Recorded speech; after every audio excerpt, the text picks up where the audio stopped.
My mother hated Fred, and she hated Freddie even more. So she named him the end of Fred Derrick and named him Derrick. And so he was called for many, many years until, of course, the minute he got away to school, which was at Phillips Exeter Academy, and he promptly dubbed himself Fred, which he has been ever since. Yeah, you don't want to embarrass. We won't embarrass. Much.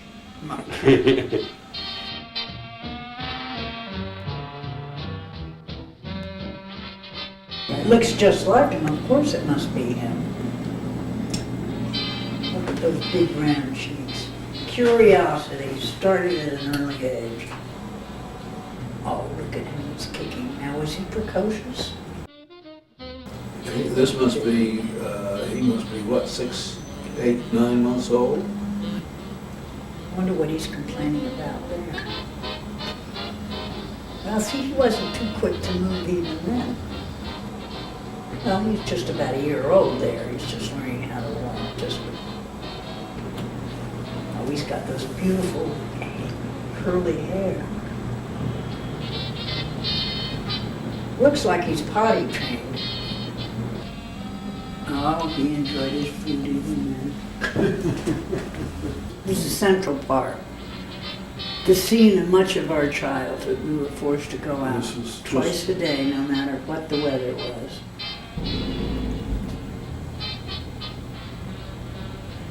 Well, I always think of him as being a little hyper, although some of Dad's letters implied that he physically could be quite lazy.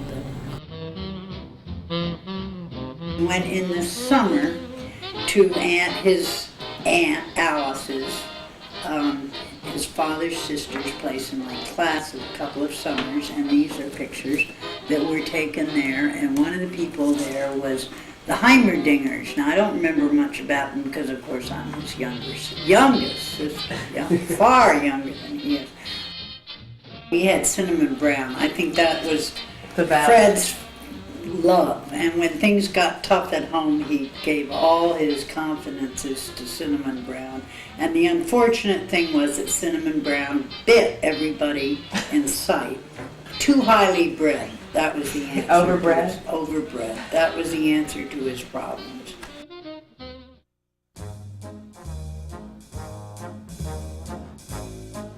We've reached puberty and perhaps a little beyond, and we have hired Miss Myers for the summer.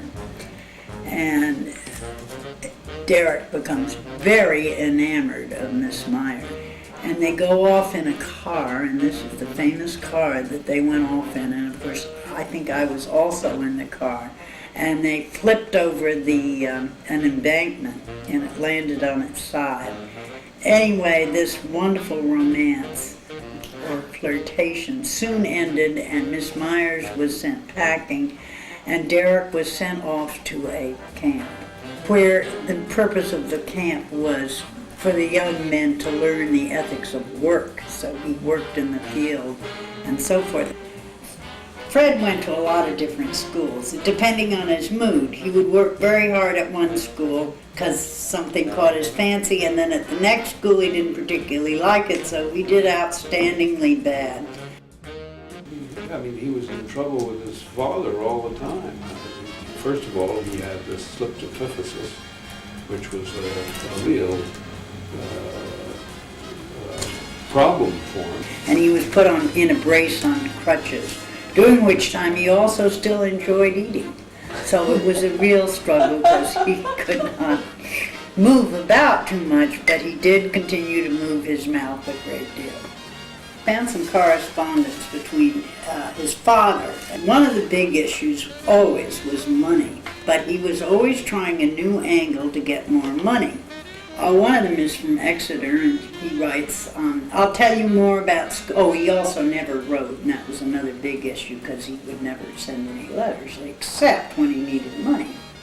I'll tell you more about school life later. I'm in Murphy's room now, and there are 5 guys in here playing poker.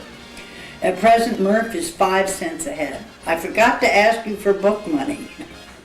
This is why I'm sending the letter special delivery. Special delivery then was costly. I have spent all the money you gave me and all the money Grandma gave me.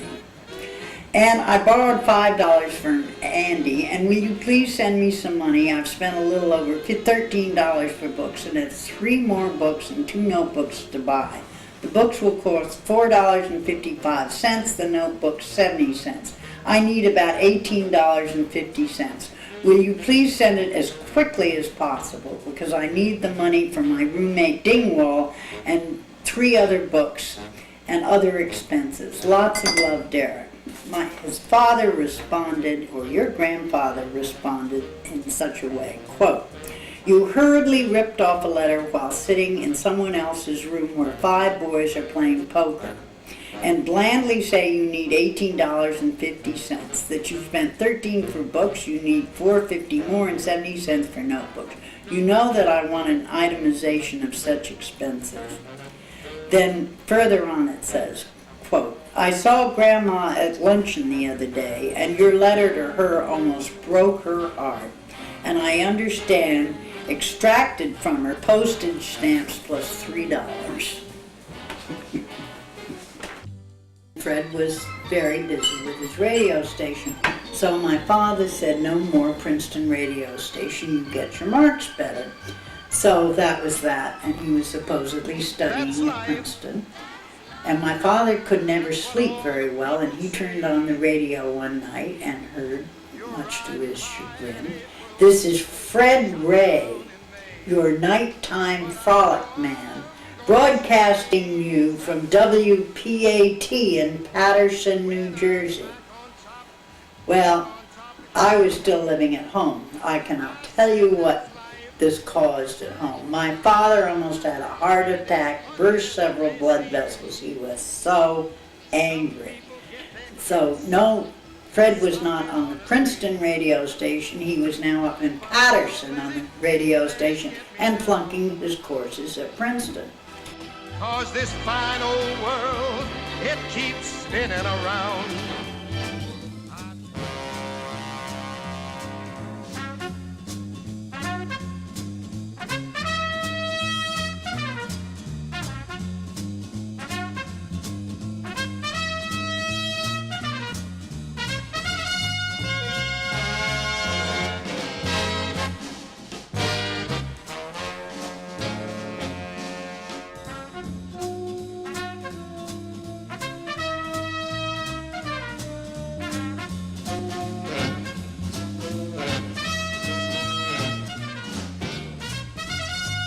I recall somebody saying, hey, there's Ruby, what the hell is he doing there? But I mean, it wasn't, hey, what's he doing there? It was, my God, the guy is every place.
I would just like to say it's not every day that a godmother can be present at her godson's 70th birthday. I want to wish you the happiest birthday ever. Those nice big numbers, those nice round numbers are the most important. And as you slouch toward this infinite wisdom, I'd just like you to keep your objectives in mind. It's a thrill knowing that the neighborhood is safe because Fred will ensure that none of the cars are going to be hit by anybody else coming out of driveways. One of my favorite Fred stories is driving in Europe and Fred playing chicken with every larger bus or automobile in all of Switzerland and France. I get a kick every time I see. Hello there. I'm a friend of Fred. That means I get all the benefits of knowing Fred. That means Fred is always a very generous guy. And that means I'm very happy to be a friend of Fred's.